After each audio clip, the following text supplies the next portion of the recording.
No, we should be back. We'll give everyone a moment to jump back in. I've got to resend myself a link here. So stand by. We're not going to give up this too easy.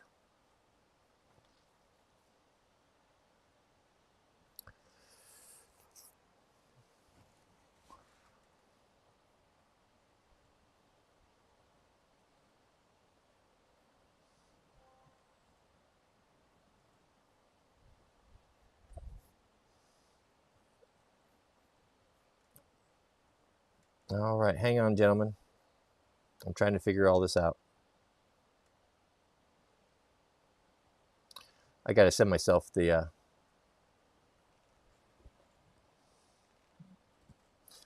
my software doesn't make it easy to. I never can find a link. I need a link to the new stream, but I can't find it.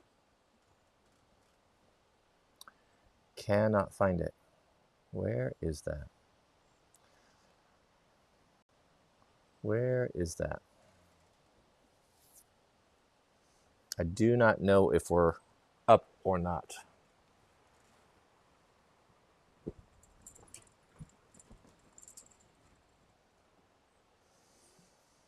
I do not know.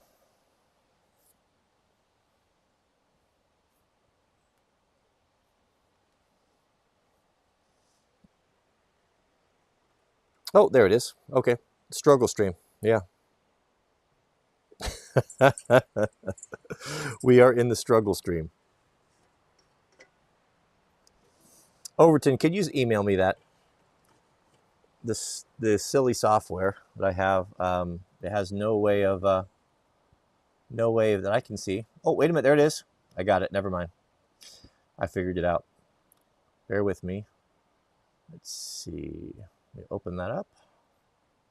I'll get you guys back up here in the new stream.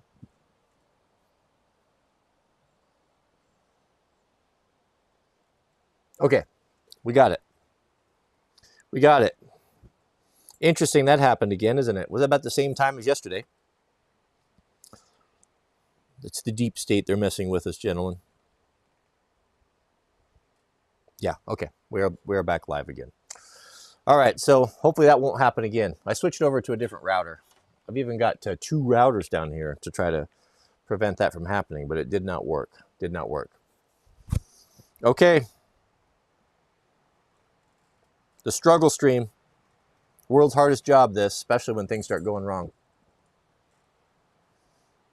We'll give everyone a moment here to jump back in.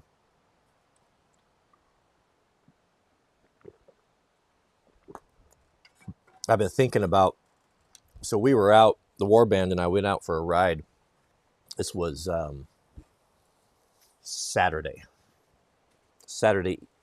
afternoon.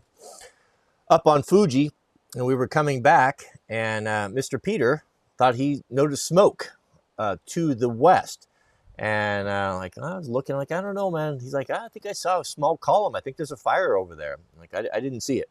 I didn't know. It was a fire. It must have been a lightning strike. And it went from 200 acres yesterday up to over 700 today. And it's very, very remote. It's actually a place that we ride motos up. It's very remote. It's going to be a difficult spot to get to and very steep as well. But I know how to get up there. So I think I might take my GoPro, maybe, because we're supposed to do a ride, and head over there and do that and show you guys, see if we could find that fire. So I don't think there are any resources on it. Well, the chat believes it's Oliver Anthony's algorithm machine that's shutting us down. It could be. It could be. That's all right. We don't have to agree. I just, I think we need to not have a message of despair. Just like Owen said, I think the message from God is hope, that he's ultimately in control. And, you know, it's easy to, it really, you know, something Overton said yesterday in the beginning of the chat that he's been really trying to get across to people, and I think it's a good message, is, you know, look around, stop listening and reacting to what you're being told and what you're seeing on the news, that everything is terrible. That's what it is. It's all fear porn. Everything is terrible, bad news, bad reports. You know, I got sucked into that. If you watch politics, it means the most brilliant people in the world are working in two professions. One is banking, and two is advertisement. How to get people's attention, how to get them to buy your product, how to get them to pick up your brand. And those people, those very bright, intelligent people, are working to get your attention and to make you feel a certain way. And they also work they work in media. You know, I can tell you, you can elicit emotion. You can elicit emotion by the way you edit a video, the way you can make people feel a particular way. It's a very powerful medium. And I don't understand it like these people do, but I do understand that it exists. It definitely exists. And like, when you step away from that for a moment, that's what I've really enjoyed working down here with the tent series, because I've been very deliberate with what I bring down here. Yes, I have to have internet. We do the live streams and such down here, but it's very, very different than the home. You know, as far as not having computer just readily available, not having everything around me is manual, analog, and old school. And everything I look at is not man-made typically. It's the rivers there and the trees and just working and the wind and just the calm and peaceful environment helps me to really hear that Holy Spirit that we're talking about, that God speaks to us through the Holy Spirit, through a still small voice. If you're constantly surrounded and all your attention is, there's always music playing, there's always YouTube videos or TikTok videos playing, or there's something in the background going on, or just the din of traffic and sirens, it's very difficult to hear that and to maintain that line of communication. And I think that the adversary understands that, and he wants to make as much noise and chaos and vanity affair as possible to keep us away from hearing the still small voice of God. That's why I believe that many of us, Owen, myself, lots of you have felt the need and the desire. I felt it over 10 years ago to remove yourself from that situation. Come out of Babylon. God is calling these people out of these cities. They're getting worse and worse and worse. And if it wasn't bad enough 10 years ago, it certainly is now. It's getting to the point where it's not safe, and still yet people still just hold to it and stick to it and spend half of their income to live in these overgrown, filthy, disgusting cities because of fear of missing out, or who knows what it is. Or maybe they just can't live with a quiet conscience. I know that when I was separated from God, when I'm separated from God, you know, it's always a struggle, the Christian walk, that the farther I am away from God, the more I want distraction. I want distraction from media. I want to be back around people. I want to be in bars. I want to be, you know, I want always something going on, so I never have to sit quietly with my own thoughts, because that's when God speaks to us. We have a live chat from Benito Codrino. Did I pronounce that right? I did not. I'm sorry about that. Thoughts on Nick Fuentes? I think he's a closet homosexual. And I never, you know, if a man wants to be a homosexual, makes that decision, he has every right to do that. You know, I got my own problems without worrying about what some dude does in the bedroom. Do I want to do it personally? I do not. But I'm not the judge. God judges. And I'd have more respect for a man that owned it and came out and lived the lifestyle. And I think God would as well. But when I see people that are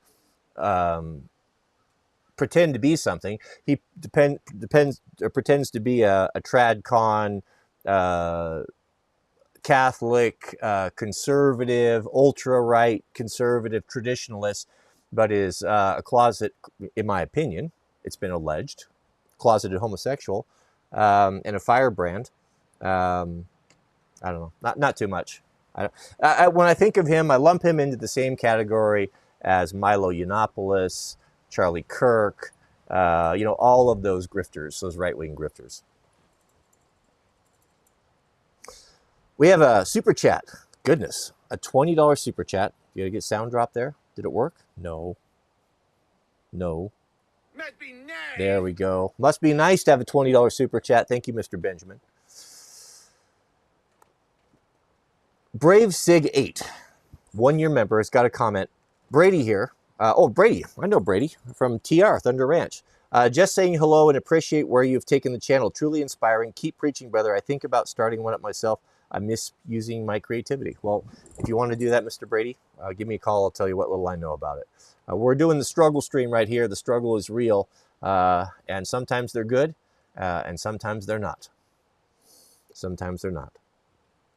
We have a live chat from Jay's Philosophy. Jay writes, "Hey, Wrangler, have you heard the rest of Oliver's songs? Rich Man isn't his only hit song." No.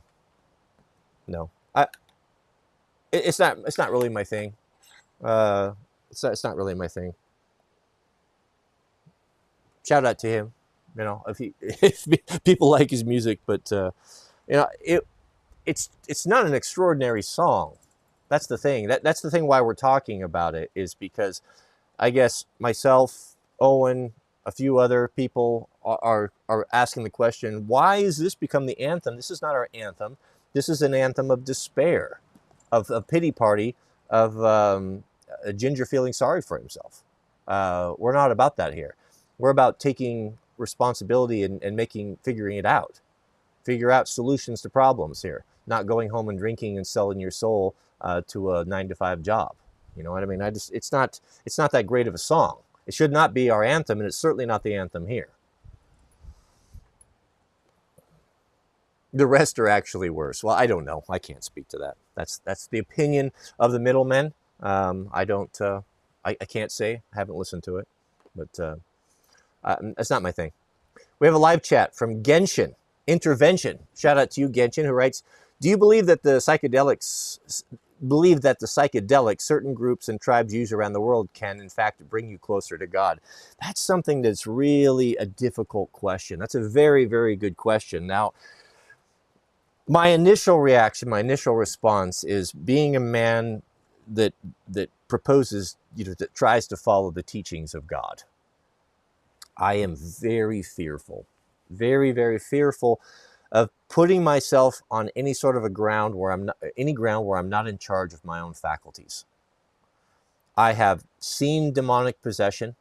I've seen it happen. I know there are avenues that some you can intentionally create, some even non-intentional. We've spoken to these in the past. There are many instances of people that have become demonically possessed or have got something in their life or invited into them through accidents and sicknesses or great weakness, which is always a mystery to me. Why does not God allow that to happen? I don't know. I just don't know all the situations, but I'm leery of it. Very, very leery of it, to put myself on those grounds where I could be opening myself up to something that I do not want. I mean, goodness, do I have enough trouble with vices and difficulties and trying to walk the Christian walk without having a demon in your back pocket, right? So to do anything to invite this in, it frightens me. And it frightens me. And it was, of all of the illicit activities that I was involved in, that was one that I did, it was not comfortable with, even at the lowest point of my life. It always troubled me. And I think God was warning me about that. Now that's one side of it.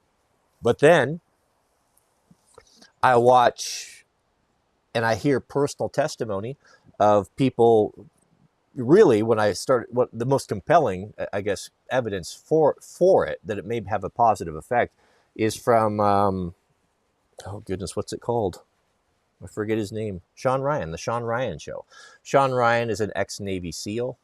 He worked as a contractor, said something to do with the CIA. He's been in high-level military, high-level government. He knows a lot of people. He's got a great YouTube channel, one of my favorites. He has a lot of interesting interviews and telling stories of men, of great heroes that have done great things. But a lot of these guys that have been through serious combat and a lot of trauma, really struggle with getting back into society, and they get involved with, a lot of vice and alcohol and different things. And these are good dudes. They're really struggling. The struggle's real for sure, no doubt about it. I'm sympathetic to it. But he has been doing a lot of talk of late about psilocybin, the mushroom, and some of these hallucinogenics, that are being done in a controlled manner. You have to go usually out of country to do it legally. I don't believe it's legal here. It's not something that I know a whole lot about other than just what I've been watching. But these guys believe, and these are credible dudes, that they've, and many of them have received benefits from this, tremendous benefits, like even so far as being able to cold turkey cut alcohol from stone cold alcoholics. You know, so I hear these things, and who am I to say, well, you should or shouldn't do this to these men that are receiving massive benefits from it? And then when you hear about just the change of paradigm change, the way people stop seeing the world, start seeing it how it is, you know, it's very interesting to me. And I'll tell you, if I was not a follower of Christ, this is something I would have probably already looked into and tried myself. I would have, I think it would be very, very interesting, but I am fearful of it. I'm fearful of letting something into my life, putting myself in a vulnerable position when I'm not able to rebuke or not able to access God in the event of I was under attack by some sort of a demonic possession. So it concerns me. It concerns me. But what is worse? Is it worse to eat a gun because you're suffering with PTSD? Or is it better to go down for a week and trip on mushrooms and come back with a new lease on life? You know, I'm not going to make that judgment.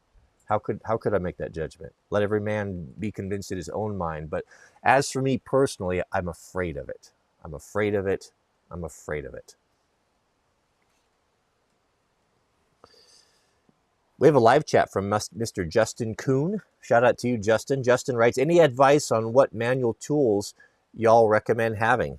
Yeah, you got to just look at your toolbox with your modern stuff. What is it that you're using? What is it that you're using most of the time? I can look around here and I can see I have a limited amount of tools because I bring them down as I need them from the shop. And one thing that I have is a cordless drill. Cordless drill, I think most of us can appreciate. That's got to be the number one things. Well, we're talking about hand tools. What's the equivalent of that? What's a cordless drill? What are we using it for? We're using it to do two things. We're using it to drill holes and to drive fasteners. Drill holes and drive fasteners. So what's the old school equivalent? You need a bit and brace. A bit and brace. Shall I grab one? Let me grab one. I know everyone likes visual aids. I have it handy here. A bit and brace is how holes were drilled back in the day. And this is when I'm doing simple projects with carpentry. This is something I always grab. There's not very many. I mean, you can fit everything that, it's amazing how much you can fit. How small of a toolbox you can have with traditional tools that we'd be able to do anything you needed to do. You start with one of these.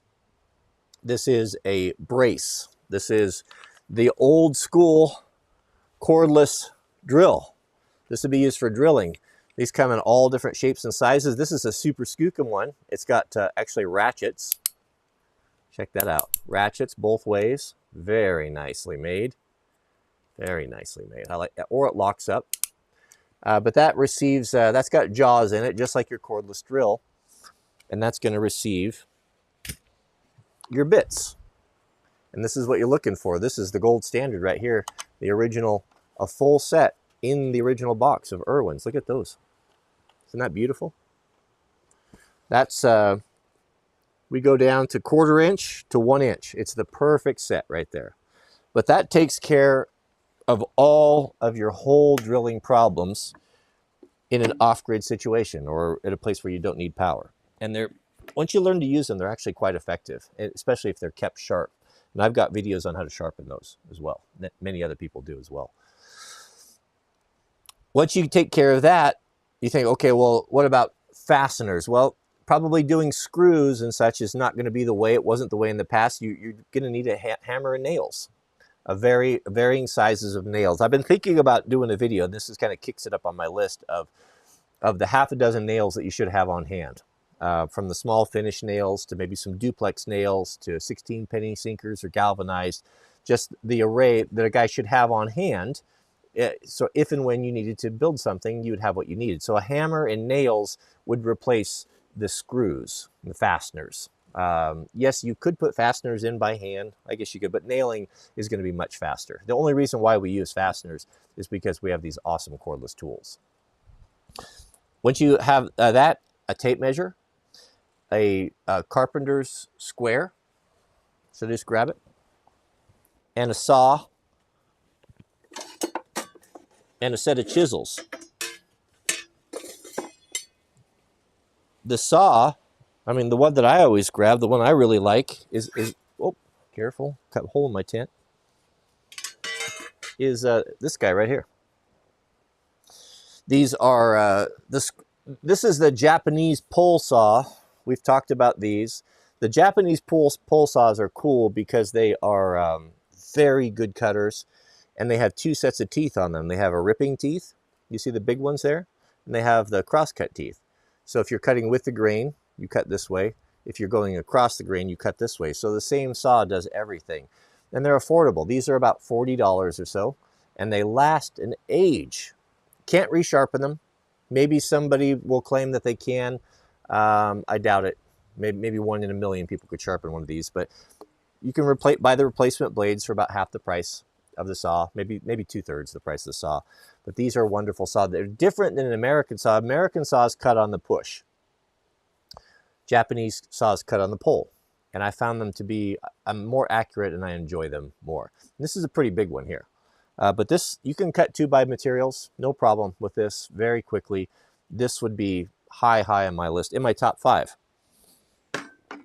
You want a carpenter square, traditional carpenter square, like this. It's going to be 2-inch and 1.5 inches. This was designed for mortise layout. Mortises for construction, mortise and tenon, before fasteners, everything was wood joinery. This was used for that. It was either a 2-inch or 1.5 inch tenon.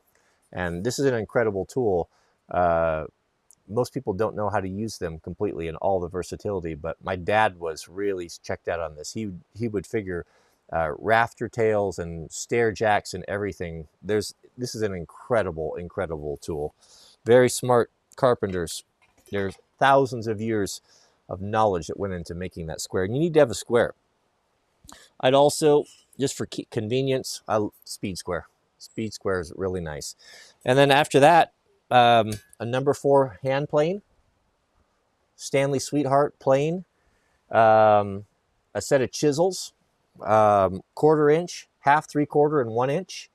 For small, those are small bench chisels. That's going to be for furniture, things inside of the house. If you want to have the tools for bigger stuff, then you need 1.5 inches and a 2-inch chisel, timber framing chisel, and a mallet.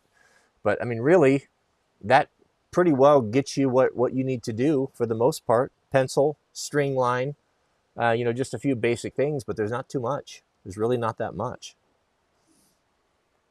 It's very fascinating to look at an old school carpenter's toolbox and to see how small they actually were, and they built whole houses with it. We have a super chat from Mr. West, and 3-year Mr. West, 3-year member. Shout out to you.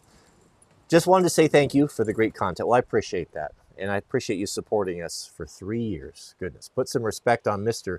West's name. Amanda, always a pleasure. Good to see Amanda in the house here. Good afternoon from middle of Tennessee. Yep, good people over there.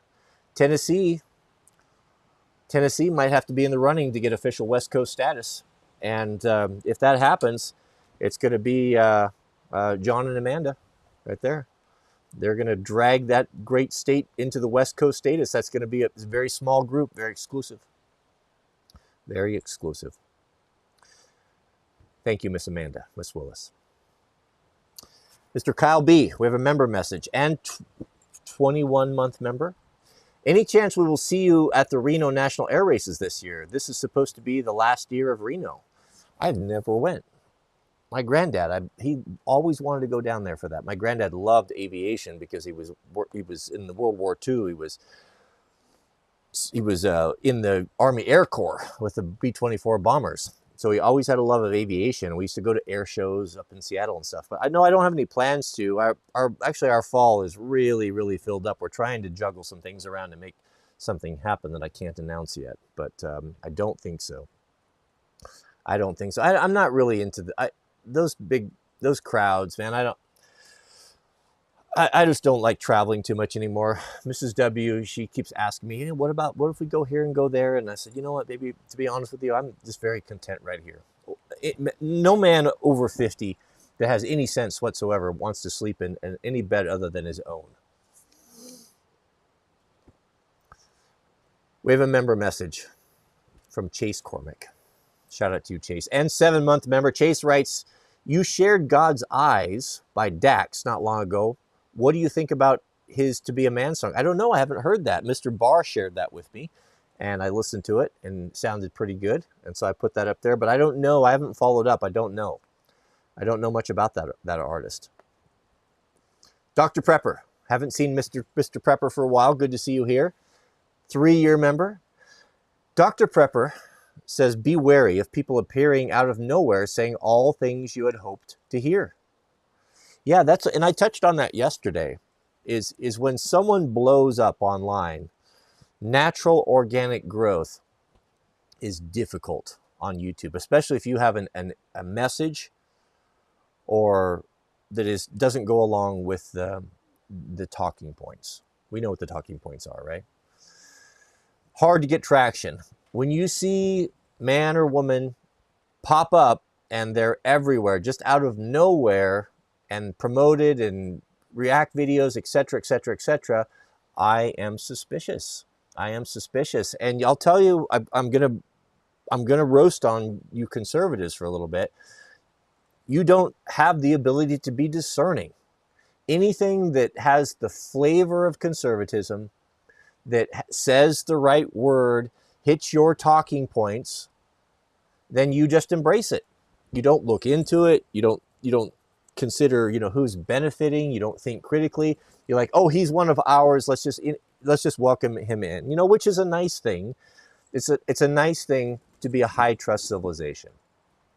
But as I said, high trust civilizations do not fare well when low trust civilizations are coming and attacking them. They don't take the high road. The enemy's not taking the high road. As you've been taking the high road for so long that you're losing and losing and losing. You've lost so much ground, you're not even in your own country anymore. So taking the high road isn't working. Sometimes you need to get down in the mud and you need to fight fire with fire. That's what I'm saying. And another song, another anthem for America, as this song is supposed to be, that offers no solutions whatsoever, but just despair and misery and selling one's soul and drunkenness. And like Owen said, I believe it is demonic. And it is not the anthem that we need to embrace. And I'm not surprised and I'm not dismayed. People are saying, well, I got ratioed on that. Well, I didn't get ratioed. Half of you, 49% of you, thumbs down on that video. I checked it this morning, same thing. Half of you. It's a small cross section of people that watched it, maybe 1,000 or 2 actually take the time to do it. But it's representative of how people feel about it. Am I surprised? Am I surprised that half of you might not be able to see clearly?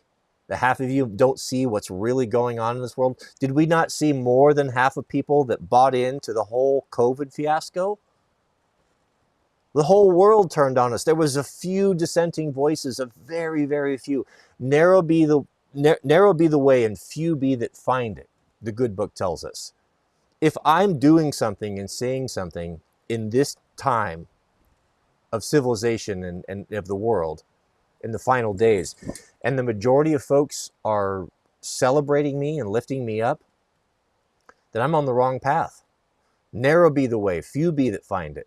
Of course, people that don't see, of course, people that don't have a clue what's going on, that can't see what's taking place in this country they're not going to understand, and they're not going to be able to hear the message. And it doesn't matter how articulate you are.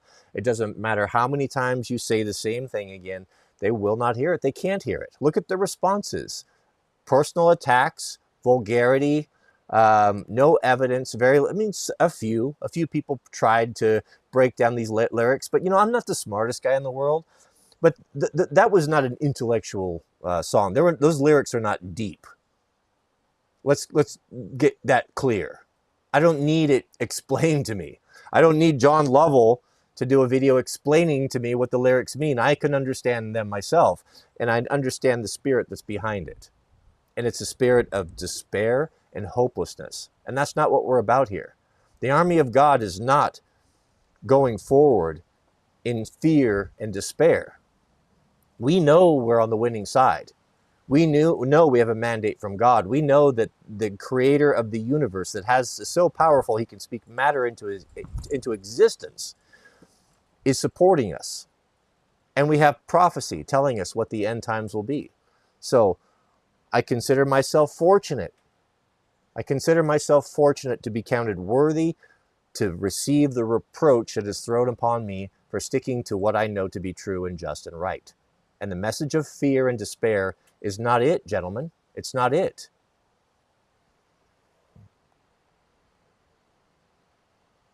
Stephen Kane, $10 super chat. Thank you, brother. Stephen believes I'm missing the point of the song. It's about politicians using the system against us.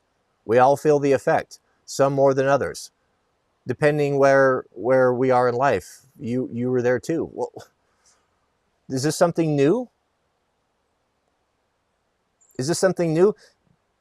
The politicians were using their power against Jesus. The Romans were oppressing the Jews of the day. I mean, how many examples do you want? This has always been the way that it is. That's fine. We understand this. There's nothing new here. It's like telling me the sun's going to come up tomorrow. Politicians are going to abuse you and they're not going to be honest. Oh, really? I mean, this is what you're going to explain. This is a revelation. Are we just now figuring this out? Did we not know before the rich man north of Richmond? We didn't understand this. And now it's been explained to us. The Oracle of Delphi has handed down this knowledge to us. I mean, it's silly. It's silly. More important than that and deeper than what you're talking about, I'm going deeper here, is the despair, the hopelessness, and there's nothing left to do but to sell. I sold my soul and go get drunk. We're operating on a different level here. We're not talking about the literal lyrics. Of course it's right. Goodness, this is a revelation. I don't get this. We have a live chat from Squad Wookie. Squad Wookie says, hello, Mr. Wranglerstar. I wanted to ask you for many years, what is the best ear pro? Well, I think it's the Peltors, the best ones that I've used. I haven't used all of them. I have not used the, what's the super skookum ones that all the high-speed guys have. Oh, Brian just bought a helmet made by them. OpsCore. Have not tried the OpsCore. Those are twice the price of Peltors, I believe. So I have to assume that they're super, super good. But the Peltors are good. I like them. They come in different price points depending on what you need. I even have, I don't think I have them down here. My favorite one's those little ones. I wish I could grab those and show you guys. I think I do. Let me grab them. I'm going to give you a recommendation that you're going to like. Very cost effective. I don't know where it is. I've done so many videos on them. I'm going to look one more place. Where's my PPE? I may have taken them somewhere else. I probably took them back up to the shop. But Peltor, their base model, their cheapest ones, and they're super cheap. I think they're less than 20 bucks. They even say 3M Peltor on the side. And I can't remember the model number, but maybe Overton can throw that up there. But those are really good. And you can, if you want a little bit more, they're really good for around the shop. I have 2 pair. I keep them hanging by any equipment that's noisy, or pressure washer. I don't like to listen to noisy sounds and such. You can even enhance those. You can pop the ear cups off and you can add a little foam to them. And I think you could make them so they'd be pretty suitable for shooting. But I like the 3M. The 3M ones, I have bought so many pair on Amazon. We've always had multiple shops and lots of noisy stuff. And I've always had lots of them around, a dozen at any time, that I just always want one within reach. And the ones that last and hold up the best, and just last and last and last forever, ever, are the 3M. I don't care Even if they're at the $10 price point, they seem to be good. But I'm a big fan of the 3M. We have a super chat from Swifty. Shout out to you, who writes, have you heard of Owen Reardon? I have not. I don't know who that is. Never heard of that. The Battle Chemist. Welcome, brother. Super chat from the Battle Chemist and 6-month member writes, giving me some minor flashbacks to when I was 10.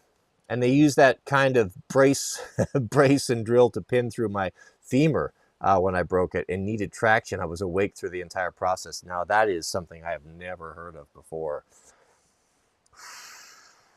That's bad. I can sympathize. You know, I'll tell you, I grew up in the Christian cult that I grew up with many of you know this, but one of the things that we were absolutely forbidden to do was to seek medical attention. They took a very childish view of or understanding of the scriptures, and Jesus, in one quote, they took it out of context, wrote, "Physician, heal thyself." Well, someone read that and decided, oh, well, we're supposed to be only rely upon faith for healing and never ever go to a hospital for anything. And that included broken bones, childbirth, anything. It was completely off limits and forbidden. I didn't grow up. I grew up, I'd never seen a doctor. I've never had childhood vaccinations, none of that. You know, even today I have a distrust of them because it was drilled in me. It was so extreme. Well, I had to endure I've got all sorts of problems these days, you know, for that. I had a bad crash. I used to race BMX bikes and broke my foot. And it would have been something that could have, I went to a hospital. It would have been easily set. Everything would have been perfect. But now my foot is falling apart and, you know, my bones are sticking, you know, it's terrible. It's just a burden that I have to deal with. And because of that neglect, I have compound fractured my collarbone and had to mountain biking and had to get myself home. And normally you go to the hospital for something like that. Well, what do? They call the elders over. What did the elders? Did the elders have any training? None. Didn't even have first aid training. Come over to pray, right? Well, they were somewhat practical, and they brought over a hospital bed and half a sheet of plywood, particle board, MDF, that's what it was. Laid it on that hospital bed and put me on it, and then put some straps on my shoulders. And this was no painkillers, just bite on a piece of wood type of thing. Compound fracture collarbone. Pull my shoulders back and then tried to massage that back in, the bones together, and they're all jagged, nasty. And when they got it put back in, something happened that slipped, and I moved forward and it popped out again. I mean, the pain is breathtaking. I don't even have the words for it. So we got to set it twice. And then they held my shoulders back and put ropes around my shoulders and tied them around that piece of MDF board and tied me back to that bed for weeks. I laid there while that bone was healing. You know, no painkillers, no nothing, no alcohol, no nothing, just chicken noodle soup. So I get that sort of thing. It's bad. Mr. J. Raymond, $20 super chat. Must be nice. Thank you, Mr. Raymond.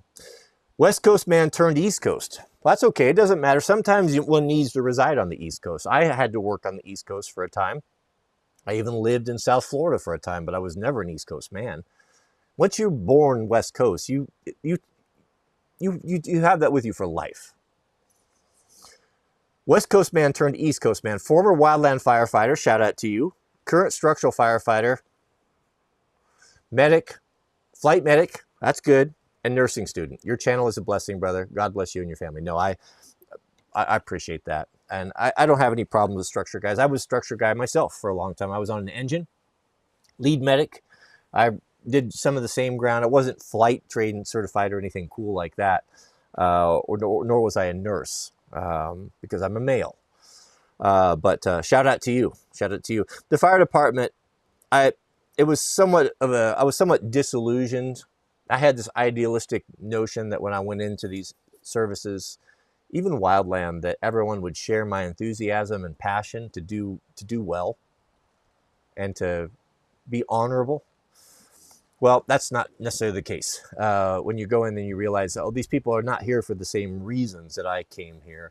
They're mercenaries, and it's a little bit of a it's very disappointing. It's very disappointing, but that's the world for you. You know, I guess I was raised in an idealistic Christian cult and was not prepared for the cruelty and insincerity of the world. Sometimes I wish I could be more innocent, a little bit more innocent, like I used to be. Just being on the internet turns you into a hard old trout, hardens your heart. Shout out to you, Jay. Stay safe out there.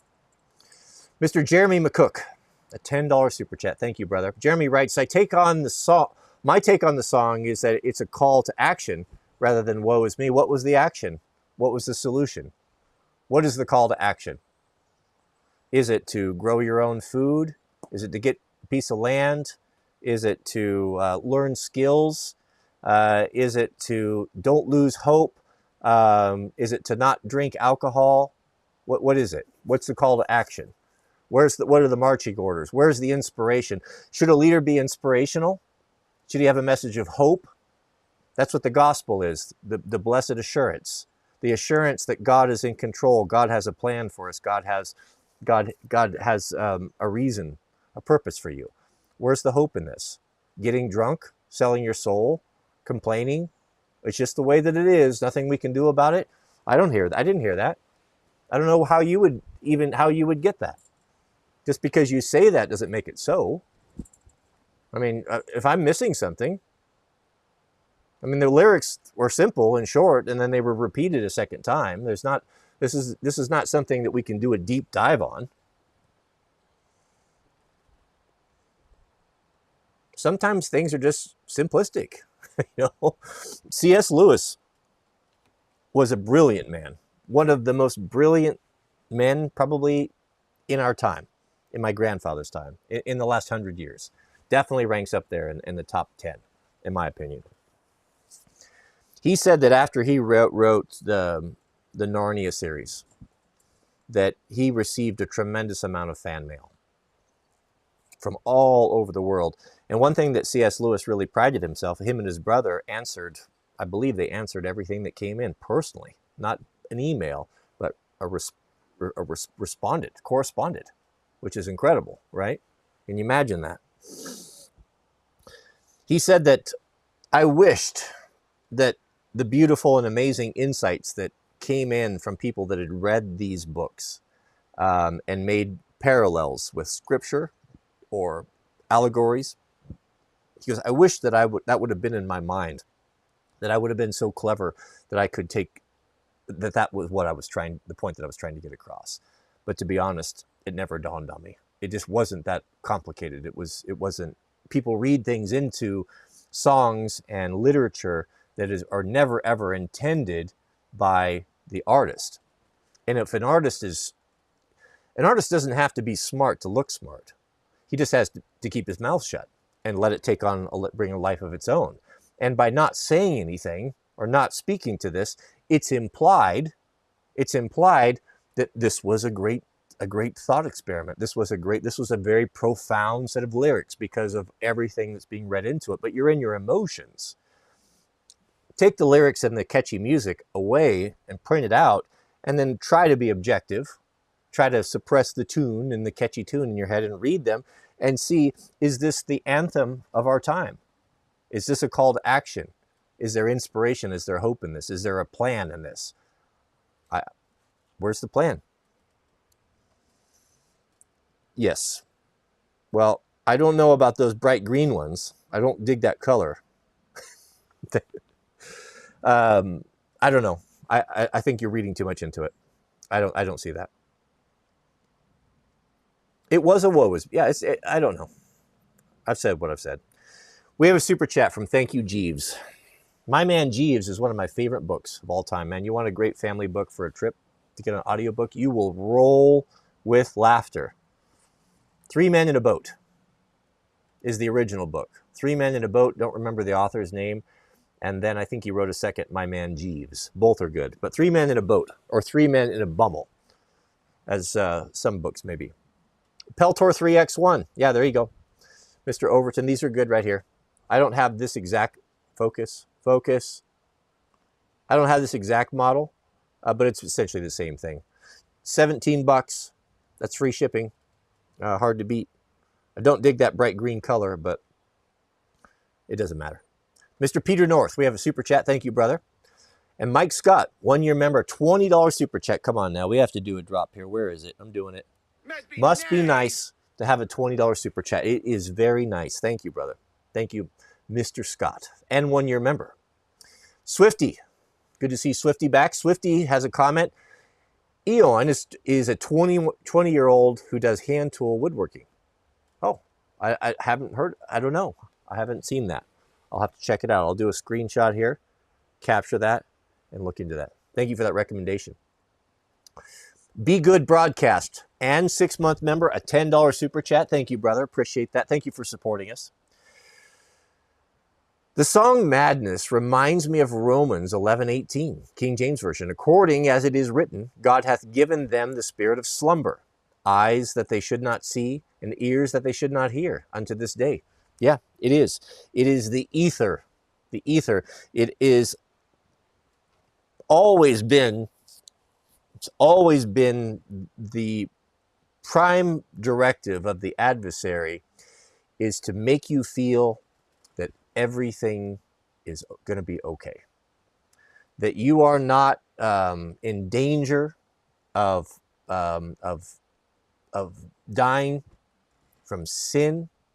You're not in danger of losing your crown because you have not accepted the free gift offered by Jesus Christ, salvation. That you're fine. That there are many roads to heaven. There are many spokes in a wheel. All of these things, you're fine. Everything's fine. Nothing to see here. That's been his greatest trick. It's been God that's been trying to cut through the ether, through the fog, and to show you, no, things are not fine. And you've got some serious problems. And I have a solution. God always gives, with a revelation, with the understanding, or when God gives you the knowledge of your condition, which is you're in your sin. What are the wages of sin? Wages of sin are what? Are death. That if you continue, what God knows, if you continue down this path, even though the world is telling you that you're on the right track, your friends are telling you, your kids, your wife, your pastor's telling you everything's fine, everything's fine.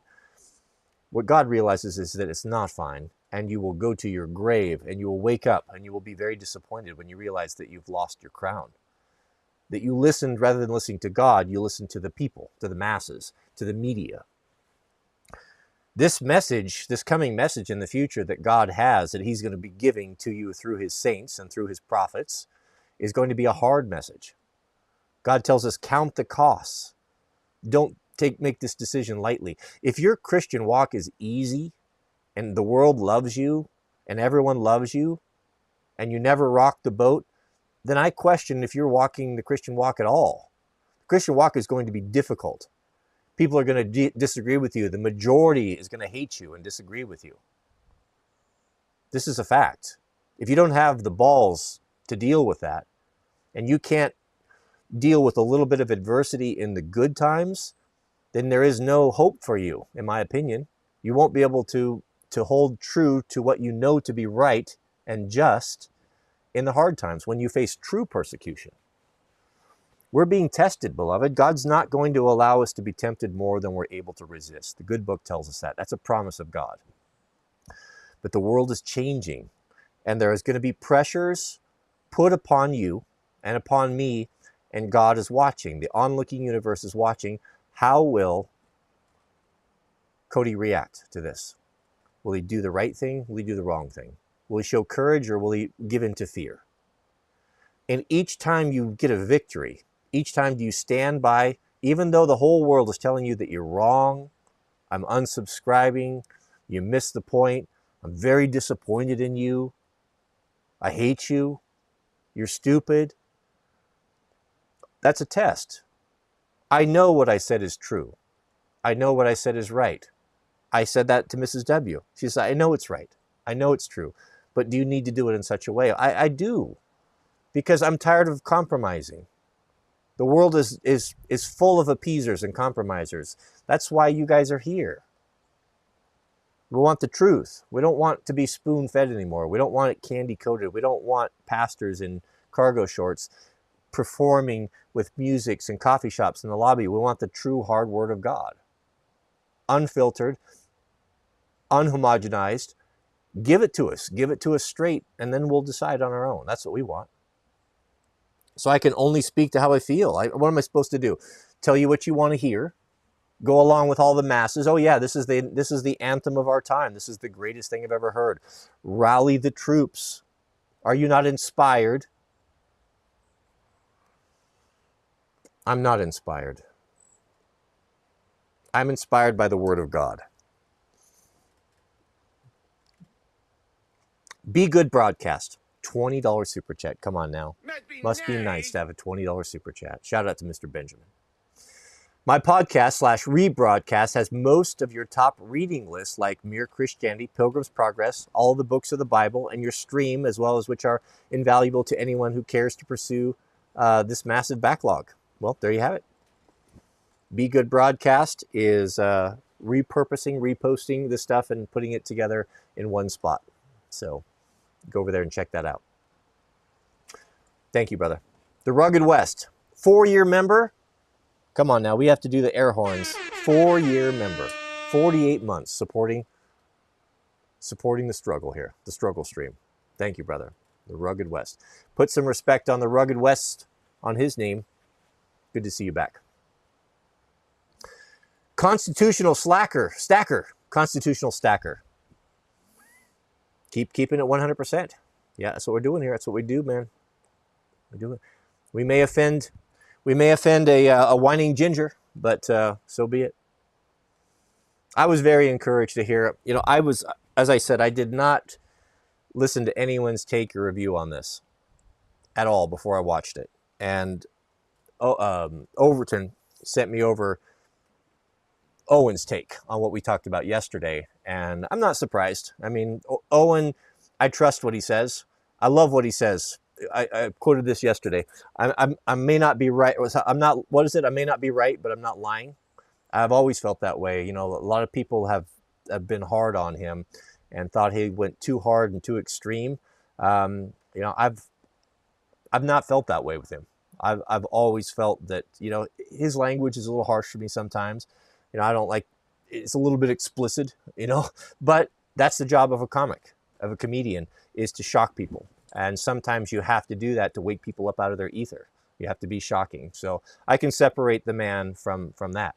It is vulgar, but what is vulgarity? What is that? That's the language of the people. It's what people understand and what they relate to. So sometimes you got to meet people where they're at. But I was very encouraged. You do question yourself when everyone is hating and you're getting all these comments and all these personal attacks. You're like, did I miss it? But that's okay. The best thing you can do is to have questions, and this goes for your faith as well. If someone questions your faith or makes you tries to portray you as being less than intelligent or stupid for following, the Santa Claus in the sky, as they like to put it, which is a child's understanding of Scripture. If someone questions on that, there's nothing wrong with wondering, am I on the right path? Because what that does for a thinking man and for projo is it makes you go back to the source and confirm that what you believe is rooted in Scripture or has a good foundation.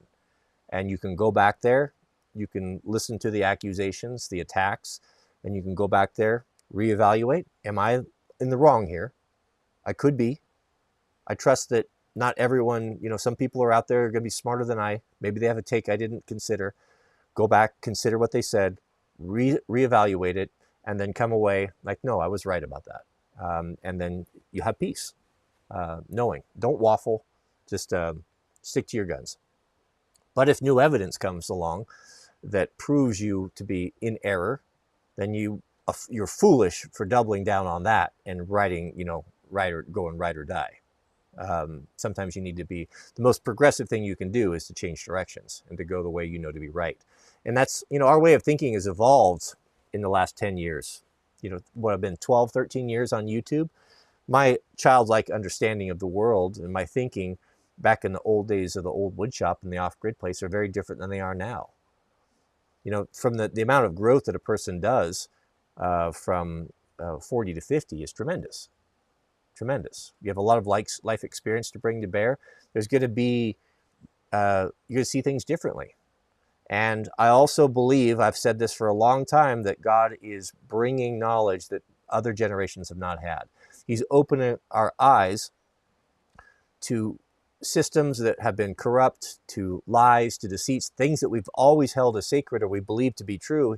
He's bringing a new knowledge that we haven't had before. So not only is it's like we're having an awakening that's happening slowly. You can't give someone too much information too quickly or you'll blow them out.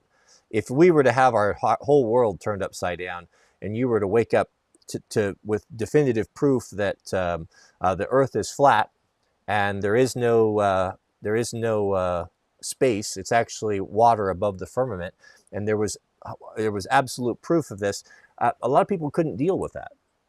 It would be too much. Everything, like it undoes everything we've ever been taught. And so, you can spiral and you can get to the point, well, nothing is real. And then you have nothing, then you become completely untethered.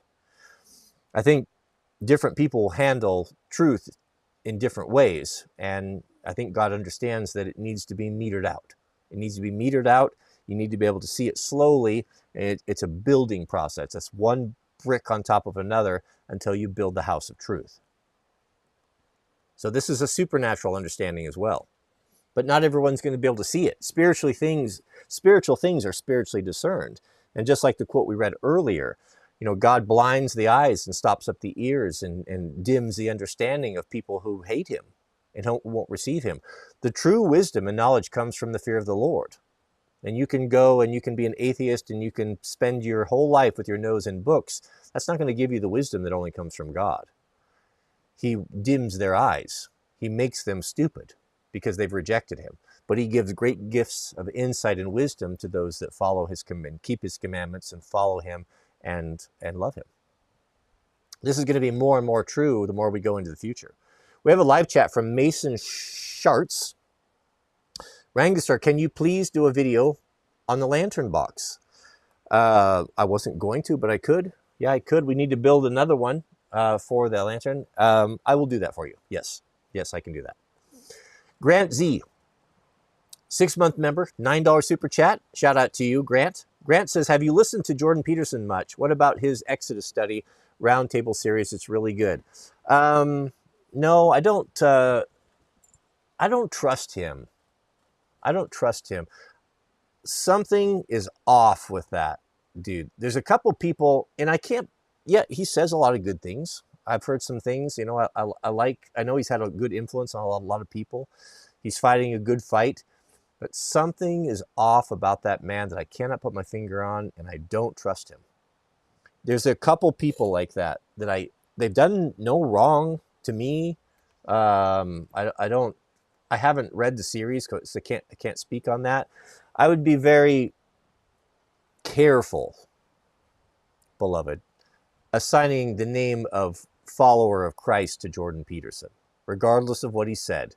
I know you're taking it at face value, but just because someone says something doesn't mean it's true.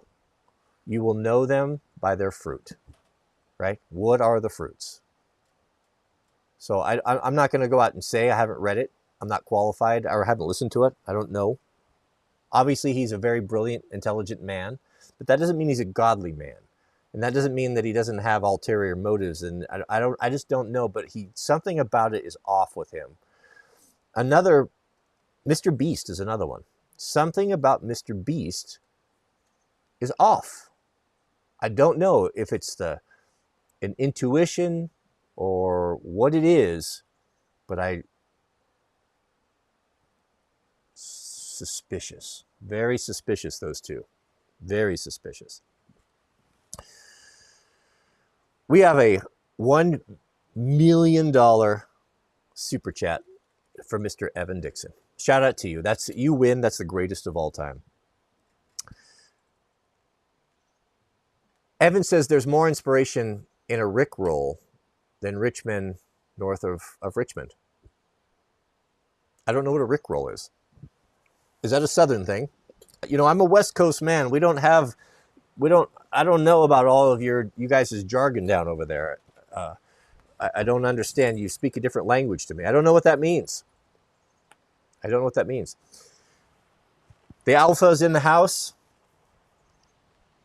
Everybody needs to sit up a little bit tighter, a little taller. The Georgia Crazy Cajun, Papa Daddy. He's dropping some scripture on us. Ephesians 6:11 in the King James Version, which is my favorite version. Put on the whole armor of God that you may be able to stand against the wiles of the devil. Yeah, and that's what we're doing, you know. Put on the full armor of God. You know, the armor of God has nothing to protect your back. You have a shield. You have a breastplate. You have a helmet. You need to be always marching forward. We have an offensive weapon too, which is what? The sword, which is the word of God. We compare everything with the word of God. Anyone that brings a new doctrine to you, that may be a new idea, or someone might even tell you a message from God for you, maybe it is, but the test is the word of God. You test it against the scriptures. God has protected the 66 books. We have it in our hands today so that we will not be deceived. Do not be deceived, beloved. Don't let any new doctrine or anybody's think so or the wisdom of men come in and creep into your idea, your mind. It's true. The armor of God. Man, I hope we can wear the armor of God in the kingdom. I've always had this. I loved reading the stories of Camelot, King Arthur, the Round Table, and all of the great deeds of heroic deeds and of valor, and that's the world that I wanted to grow up and live in when I was a boy. And it's sad when you get out there and realize that that's not the way things are. But I hope in the kingdom that we could wear this beautiful armor, as it looks cool. It definitely looks cool. Thank you, Mr. Cajun. RDK, SP33DY, we have a $10 super chat. Ryan here. Welcome, Ryan. I wouldn't look at it purely as a call to action or a guide for how to handle the struggle. Music isn't always meant to revolutionize. Sometimes it's to let people know they're not alone.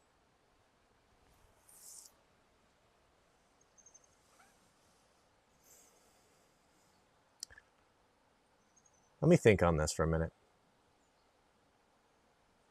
I'm not going to roast anyone that is truly making an effort here. Music isn't always meant to revolutionize. Sometimes it's just to let people know they're not alone.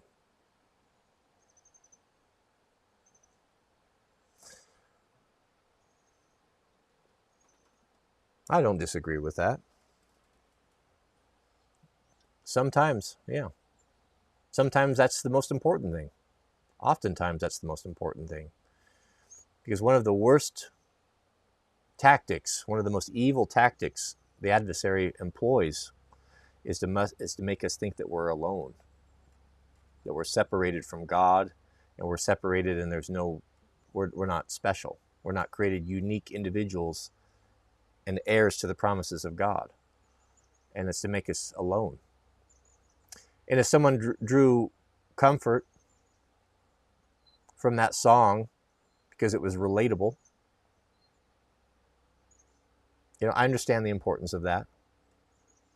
But it would have been so much better if the message can be relatable without being hopeless. And alcohol is the solution. The same message could be done. That what you're saying is true, and it's important as an artist, as a creative person, whether it be making videos or making music, it's important to be relatable and to encourage people that they're not alone, and to encourage them that they're special and unique individuals created in the image of God. But he missed the mark with that. It's not me that missed the mark with my critique of it. It was him missing the mark by not accompanying with, yes, I can commiserate with you. You're not alone in this, but here's the hope. Here's the blessed assurance. Where was that? It was just, poor me. There's nothing we can do. Oh, they're taking our kids to Epstein's Island. Oh, it's terrible. Just terrible. Nothing we can do. Oh, I went and applied for a job and accepted the wage that they were paying, but now they're making me work overtime. There's nothing I can do. So sad. Eeyore. Oh. Do you see my point?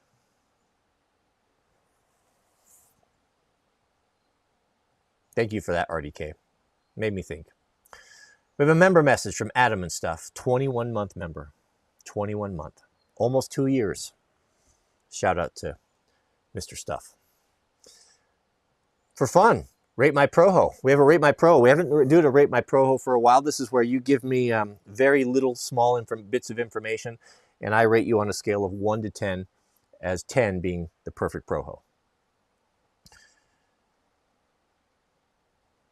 8 vehicles. Now that could be good or bad. I have too many vehicles, and having too many vehicles becomes a great burden when you have to take care of them. So I'm gonna give that the Charlie Brown face.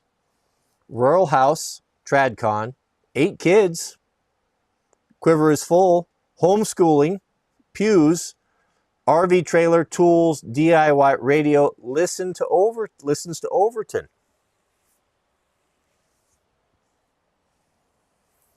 Now, one thing that makes me suspicious is that when a man doesn't tell me where he's from, I have to assume that that's East Coast man hiding his shame. Overton's even adding more to this. He's part of the Fizz factory on Signal, and he's like 6'4", so he's not a manlet. He's a full-size man. Shout out to our short kings, though. I'm just kidding, of course. But I am suspicious of, because if you were a West Coast man, that you would lead with that, and that would give you, that'd put you at an 8 right there. So that hobbles you. From what I see here,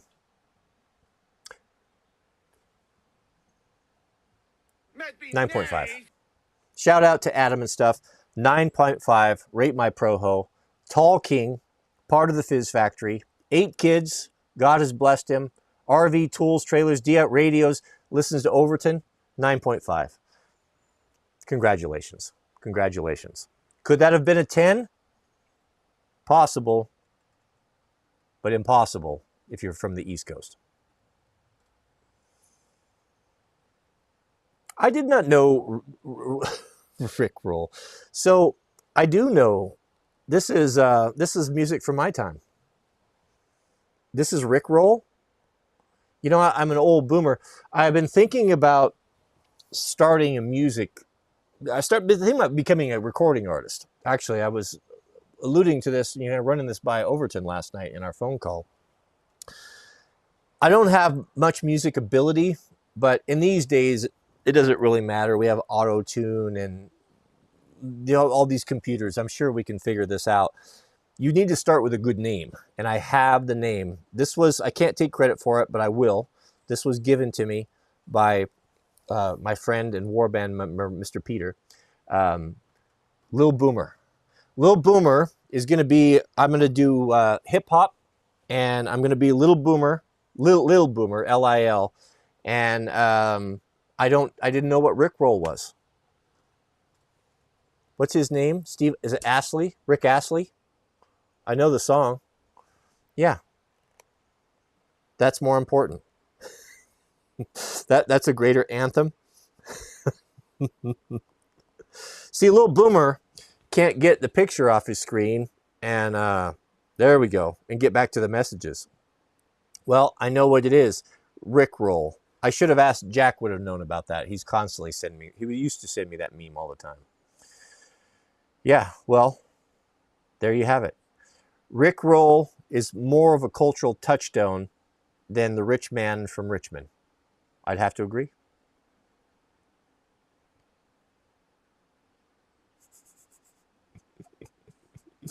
Well, you see right there, I do have a particular insight. My suspicion was correct that Mr. Adam, 9.5 Projo, is in fact alarmingly close to the East Coast. And I judged right. I knew. Spiritual things are spiritually discerned. I knew instinctively not to make that mistake. You can just, it just has a certain aroma to it, does it not?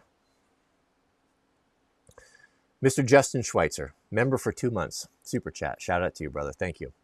Great to see you. It's great to see you here as well. Thank you for supporting us. It's always great to see Mr. Schweitzer in the chat. And Handy Mike, 58-month member. Oh, we have to give him this big special drop, the air horns. Good grief. 58-month member. How tall does a man need to be to not be shorty?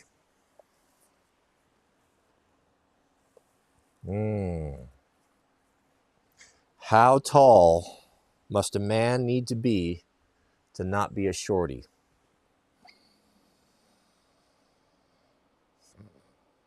Can I judge? Can I be objective?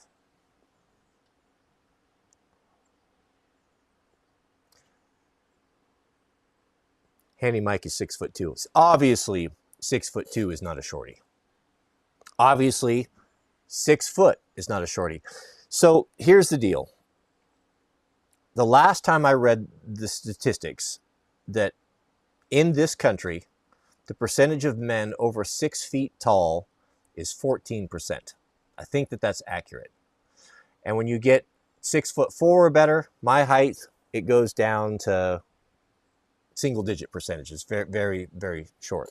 So it's an elite group of tall kings here. But what is tall? According to whose standards?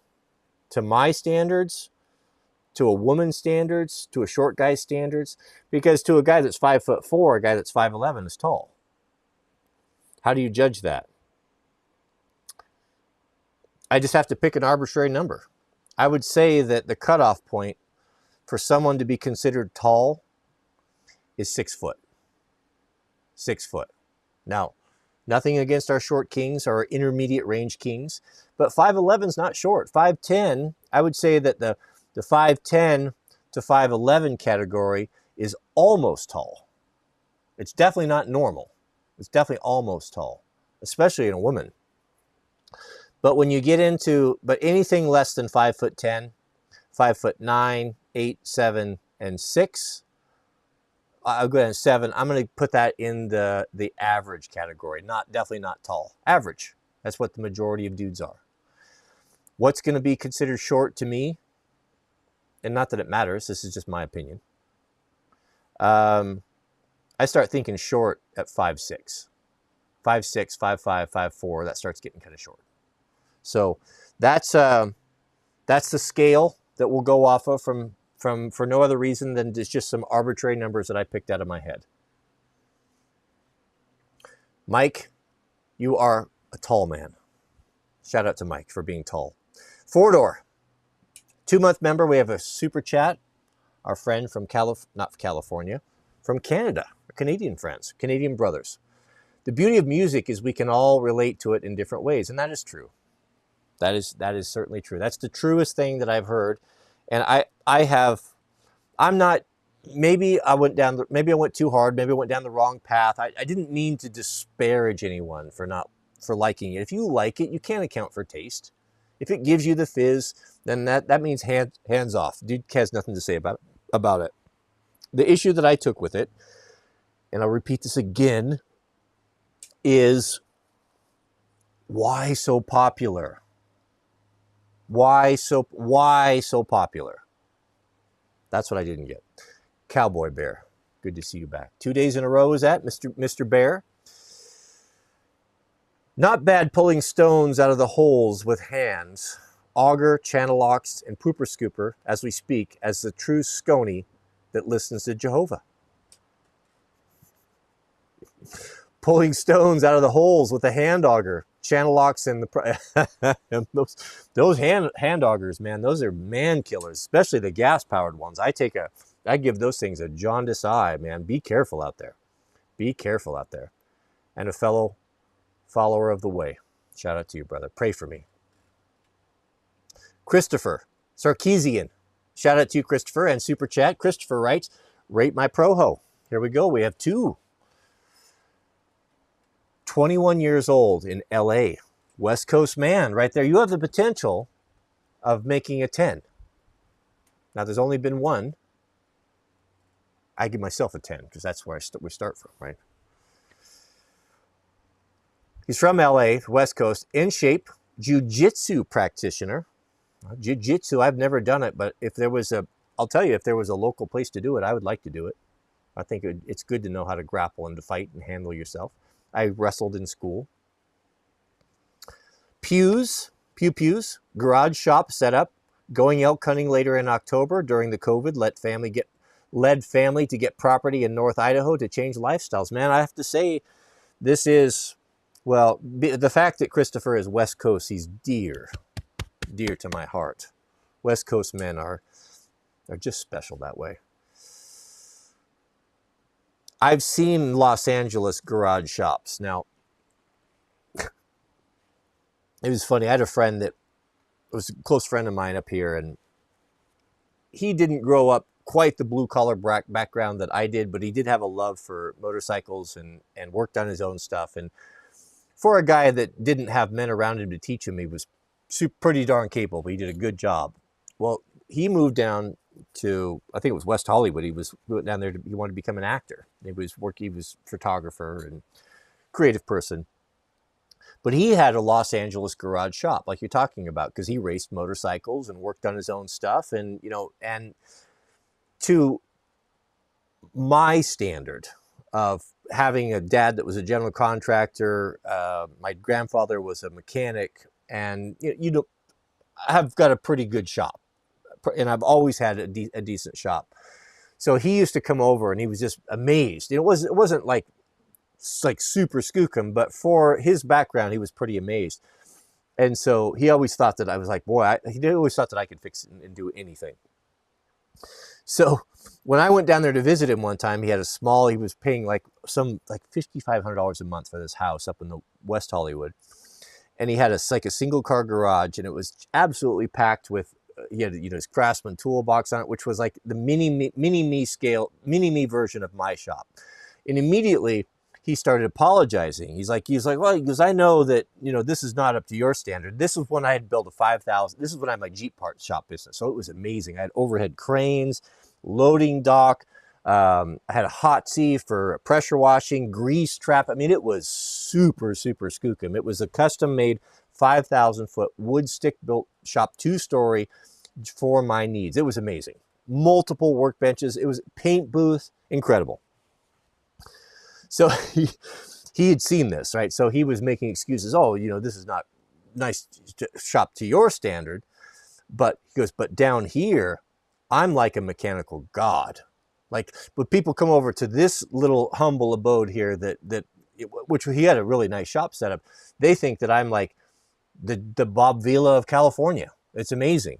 So we have to be careful, and we have to judge California man's, when he says he's got a shop, we have to judge it, on kind of a sliding scale. So it can be awesome. LA awesome is not other people's awesome. That's what I'm saying here. So I have to be careful on this rating. I have to preface this. But from what I'm hearing so far, it looks all very encouraging. 21, jiu-jitsu, 9.0. 9.0. And normally I wouldn't go that high, but the fact that you're a fellow West Coast man, I'm going to go ahead and give you some bonus points. Shout out to you. Good job, Christopher. Elk hunting put me over the top. Mr. Overton, super chat. Overton writes, what is short? The correct answer is always shorter than me. Shorter than me. And isn't that the truth? Isn't that the truth? Shorter than me. It is interesting being tall. I don't know, maybe I'm alone in this, but it's a very strange thing. As I've said, I'm 6'4". I never have seen myself as being tall. Yes, I know I'm that height. I know I'm tall. I know I have to buy the long arm clothing. I can't fit in most stuff. I understand this. But when I'm just out in public or in my head, I never think about it. I never think of the fact that when I'm walking along, I'm looking over the top of everyone's heads. I never think about the fact that I know it's on top of the refrigerator, and most of you do not. I can tell you it's dust. But I never think about it. Never enters my mind when I'm out in public amongst people. Unless someone brings it up, it might come to my mind for a moment, but then it's just gone again. I just see myself as the same as everyone else, the same height-wise, until I see a photo. When I see a photo, I'm always shocked. I'm like, oh, goodness, I am a head taller or more, head and shoulders taller than everyone else in there. You see it in the photo, but I never see myself or ever think about it. It's never in my conscience at all. Never consider it. But Overton is true.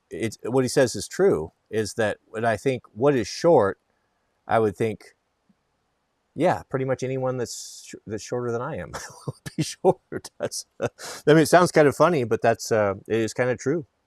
It is kind of true. We have a member message from Blues F150, member for 6 months, asking a question. Do you actually listen to rap, hip hop? If so, old school or today? I'm liking a little boomer name. I started listening to hip hop when it first came out. This would have been in the, like in the early 80s, mid 80s or so. Really got into it in the late 80s. Yeah, very, very much. And I don't listen to the old stuff anymore. But I do like new hip hop. Yeah, it's primarily what I listen to. That always is it's always unpopular when I mention that. People, when they hear it, they immediately take an aversion to it. A lot of people, and then the lyrics, the culture, the lifestyle, all of it is very contrary to everything that we talk about here. Very much contrary to the Word of God, right? So how can you justify listening to this, even enjoying this, spending any time with this whatsoever? I think what it is, I know what it is. What it is that they're struggling. Let's put politics out of it, right or wrong. Whose fault it is, I'm not pointing fingers. Is it the community's fault? Is it government's fault? Is there a concerted effort to keep particular people down in our culture? I'm not going to speak to any of that. That may or may not be true. I don't know. I don't live it. Can't say I understand it as one would living there, but you can understand a lot through a culture's art, what comes out of it. And what comes out of it is passion. Regardless of the belief system, regardless of the content, at least it's real. This is real life. This is life or death. This is happening. And it's ugly, but it's authentic, and it's got passion in it. It's real. And in a world that's devoid of things that are real, and that there's so much fakeness and people lies and fake O's, and you never know if someone's saying something to you, if they're sincere, that you're always on guard. Everything is phony and fake and plastic and synthetic. I'm drawn to that passion. At least it's genuine. At least that. And there's no question that it is. It hits hard, and I don't know. It hits me. It resonates with me, and I like it. It speaks to the human condition. It speaks to real life and death struggle. I know there's a lot of machismo and hyperbole and a lot of braggadocio and all of that, but not all of it is of value. But every once in a while, there are little diamonds or little gems in there that just grab a hold of the heart, that speak to the human condition, that is something we all have in common. So just to dismiss it because you're not black or you're not hood or you can't get with it or you can't get past the lyrics doesn't mean that it's not important culturally, that it doesn't speak to some people. It speaks to me because it's real. Because it's real, I guess. Mr. Schweitzer. And intermediate range king. Shout out to our intermediate range kings, which would fall into the 5'10 to 5'11 category. 6 foot and above being taller. According to Overton, everyone is short below 6'4". He might be right. Mr. Jason Barr, and 2-year member, super chat. Jason says, rate my proho. Okay.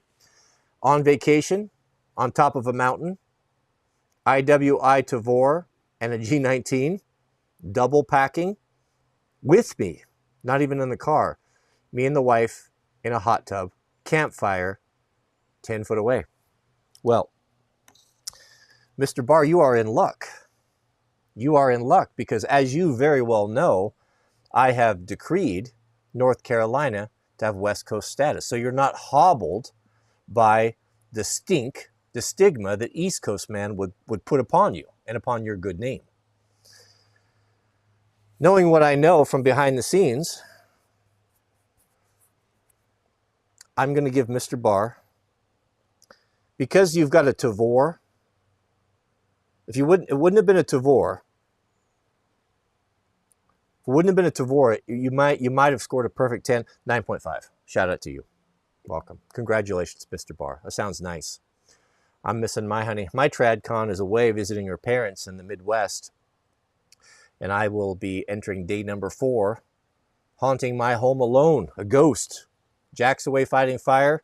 The Sweet Loaf and my TradCon are in the Midwest, and well, I'll be going out to supper tonight, getting tacos, because I don't cook very well. We have a member message from NS, 1-month member. Shout out to you, NS, who writes, great song recommendation last night. Proho playlist in the works. Yeah, so I did drop a song that I've been listening to of late that I like very much from Flume. Excellent song. Really gives me the fizz. I might do that. I might work up together an official Proho Spotify playlist. I'll tell you what. I'll drop another one for you tonight. I'll post it to the community page. A song that's really been speaking to me of late that gives me the fizz. And I'm willing to bet that most of you have not heard of it. But those of you who have heard of it, you are super cool. Super cool. Mr. Nick Clay. But thank you for that, NS. I'll see about that. I'll see about that.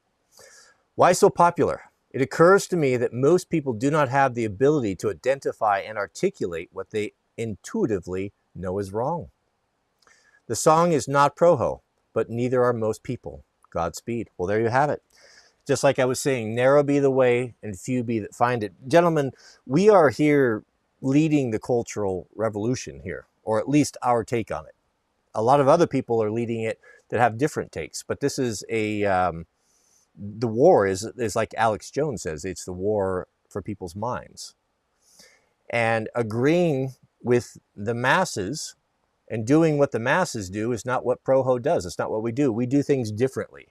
We see things that are not right, and we do what we have to do to make them right in our own eyes, and we act accordingly. So if I were to agree with that, and that's why it surprised me that John Lovell gave it such a wonderful endorsement and went to great lengths to get into the lyrics, all that. I don't think it was that profound. I don't think it merits that type of scrutiny. I think that's getting caught up in your emotion, and I get it. I know how music is, and letting the emotion cloud what you know to be true. Or John can obviously articulate a thought. He's always had good takes in the past. I disagree with him on this one, but we all have our own opinions. But I think that's very well put. Nick is exactly right, and Nick gets it. I'm going to read it again because it's such a profound statement. It occurs to me that most people do not have the ability to identify or articulate what they intuitively know is wrong. They can feel it. Yeah, that's true. That's true. The song is not projo, but neither are most people. That's very well put. That's very well put. Yeah, it's not the job here for the people that are under the ether, that are starting to understand. It's not for us to consult them for what is right and what is wrong. Some of us are seeing things early, and we're trying to be a lone voice crying in the wilderness to warn people, hey, wait a minute, think about this, think about that. Things are not as they appear. And just because everyone's doing something, that should be the biggest red flag to us, especially in an information war. That when everyone is doing something, or the government is saying something, or everyone is talking a particular talking point, be suspicious of it. Be suspicious of it. Be suspicious of it. That is a point for you to engage the brain and to look at it. What is behind this, and what's the real message here? And you don't have to be a genius to do this, but God will help you. If you're tapped into his Holy Spirit, he'll give you a supernatural ability. And even more so, I'm going to venture to guess in the coming days, to decipher the lies of the adversary. And Owen Benjamin, I think, is one of these people. I think Owen Benjamin is a great canary in the coal mine. He saw this early, and at great personal risk to his career, he sacrificed everything to hold to what he knows to be true. And if you've listened to Owen from the days of the drunken ranting, which I have in the past, to even what he's doing today, you get to know a man, and you know that he's a good person, and that he's always stood for what he believed to be true. 100%. And do you think a prophet is with, the old book says, or God's book says, a prophet is not without honor except for one place. Where's that? In his own home. What does that mean? Jesus would go out when he left his childhood home, Nazareth. He grew up in Nazareth. They knew him as a boy. They saw him as a boy. When he professed that he was the Son of God and a great prophet, they couldn't hear it. They couldn't get their head around it. No, that's not possible. You're going to tell me this little kid we saw running around in the streets, that he's the Son of God? No.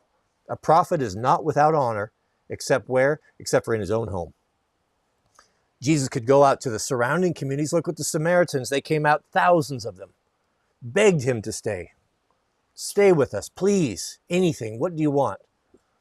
Honored, a prophet, recognized immediately, Son of God. But in his own home, a prophet is not without honor except for his own home.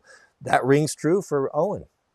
Was he accepted in Hollywood when he started pushing back against what he knew to be ungodly and wrong? No, the whole community turned on him, just like the people turned on Jesus. Now, I'm not comparing Owen to Jesus Christ. No man could ever be compared to the Son of God. But God raises people up, and he imbues them with insight and knowledge to warn folks. But those warnings will fall on many deaf ears, and many people will turn and try to tear and destroy the messenger. This is known, beloved. This is known.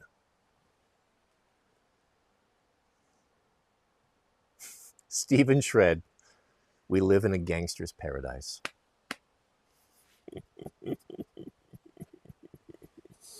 That was a great rap song, wasn't it? Pretty mainstream, but a classic. Tell me that doesn't get your toe tapping when it comes on, even after all these decades.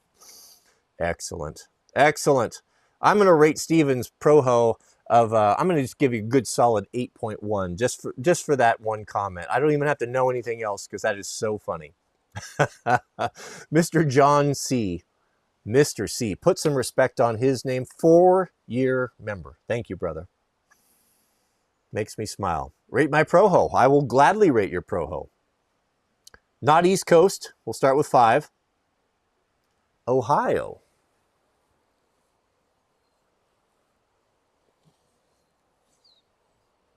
Ohio.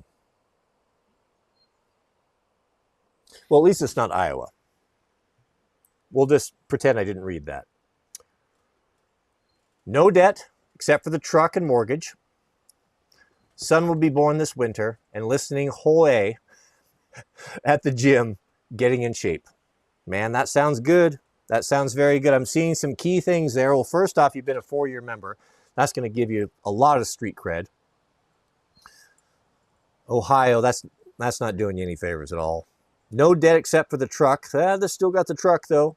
But you work on it. Get that knocked down. We're not going to ding you on that too bad. Listening whole at the gym, getting in shape. I'm going to rate your projo with very limited information. 7.5. 7.5. Now that could change if you bring to my attention something extraordinary that you've done or are doing. But at this moment, 7.5. And you should be happy for that, being so close to the East Coast as you are. Steven Shreds. Shout out to you. We have a super chat. Steven writes, rate my projo. Goodness, is this 4 rate my projos in one stream? Living in a van. I like that. In remote Alaska. Now that is West Coast status right there. I have not mentioned this before in the chat, but Alaska man is West Coast man as well. Shout out to Alaska. God-fearing tradcon girlfriend. I hope you're right. Look out. Be careful with those. There's a lot of grifters in the tradcon community. These 304s are removing the tattoos, lying about the past body count in college, and covering themselves up and pretending to be tradcon by putting up Instagram and TikToks of them doing domestic chores.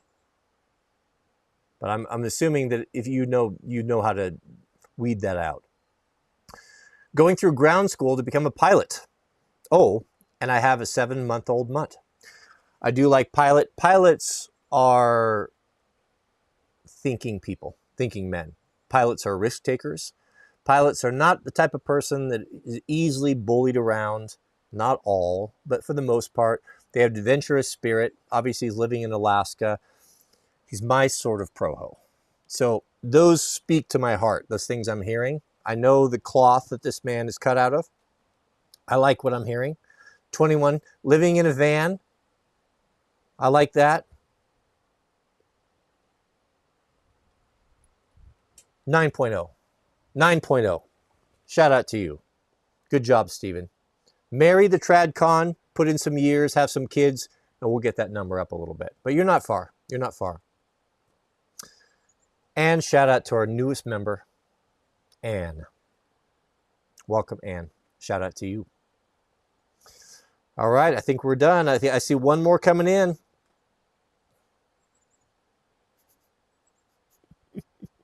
What is this? What is this I'm looking at? I don't know what that is. Shelf reliance? Is it? Sometimes I overthink things. Oh, I see. It's a number 10 can, self-feeding shelf. Oh, this is great. Mr. Overton, sorry. I'm a little slow on the uptake. I do apologize. Public school educated here.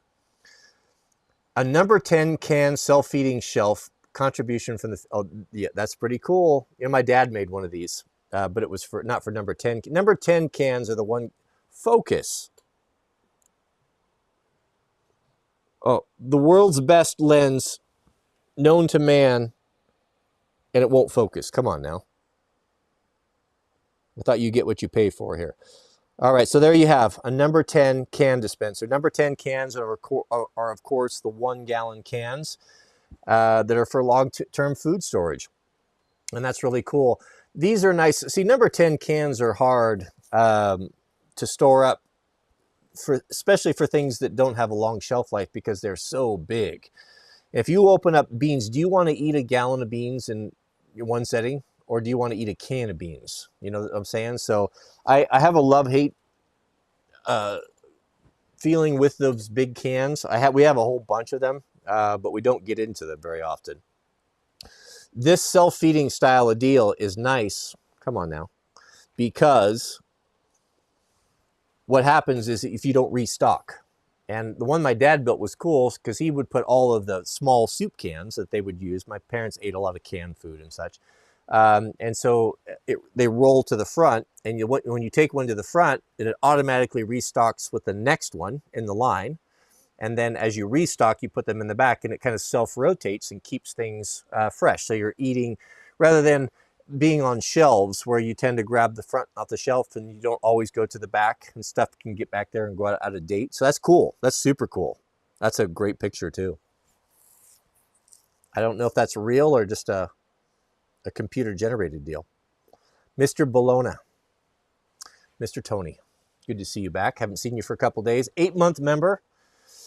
Rate my projo, Minnesota man. I prefer to call you Mosquito Man. Minnesota man, married, tradcon, 4 kids, homeschooling, house 6 acres, lots of land, lots of tools, lots of guns, trucks, SUVs, steel chainsaw, wood stove. 9.5, right there. 9.5, no question. Only I'm dinging you because of your geography. And if you'd like to have a 10, come out west. Or do something so extraordinary that we drag Minnesota into West Coast status, which I don't know what that would be. It would be a Herculean effort. You would have to, like, I don't know what you would do. You'd have to destroy mosquitoes and ticks. Like, rid the world of the pestilence of all insects, something like that. And then I would consider it. But for now, take your award and go to the back of the line. Mr. Kickjack. Thank you, brother. $5 super chat. Are you open to going on live streams of other liberty-loving creators? I have a few I'd love to see you talk to. Do they email you? Yeah, I'm not opposed to it. It would depend on who it is. I'm not going to go on someone that's boring. It needs to be someone that I have rapport with, that would be interesting to you guys. But I've been on... the last big one I did was General Sam. That was super fun. I love General Sam and those guys. So yeah, you can reach out to me. The best way is to hit up Overton. He's the gatekeeper. He does my initial investigation, does the background check, runs all of the names and everything across his contacts at the CIA and makes sure that everything is on the up and up. And then he brings it to me, all packaged, neat, and very simple. It is very wonderful. Very wonderful. That's it. Yeah, but I will be very open to that. It doesn't, I don't care genre. I don't care if it's, I don't even care if it's someone that disagrees with me. That would even be better. So I'm not interested in debating. I'm not very good at it. I'd probably just get crushed. It wouldn't do anyone any good. But just to have a conversation, I have enough world experience and experience of enough things. I can usually have a conversation with pretty much anyone. So I'm open to that. I would actually look forward to that. Doing it online is not the same as being in person. It's always nicer to be in person, but where we live, that's not really possible. If we lived in Los Angeles, we could go to someone's podcast and that would be fun, but that's not possible. All right, that's it. We're going to shut it down. Thank you, beloved. I sure appreciate your time. The struggle stream started off a little rough, but we got it going. I will, next time we'll stick to the backup router and we'll see if maybe there's that internet problem, but we'll get that sorted out. Please keep us in your prayers. Pray for my son, Jack, because he's direct attack, fighting fire down in California. Bring him home safe to us. Pray for his crew that they will do good work and just be safe and get delivered home to their families. That's the number one thing. Pray for Mrs. W and the Sweet Loaf that they will have traveling mercies and they will be back home soon and reunited with me. And keep me in your prayers as well. That I'm encouraged to do these streams and not to compromise the things that I know to be true, regardless of whatever personal cost that may be. Pray that I can have courage. May God bless you and your families. Thank you for everything. We'll see you guys, Lord willing, on tomorrow's stream.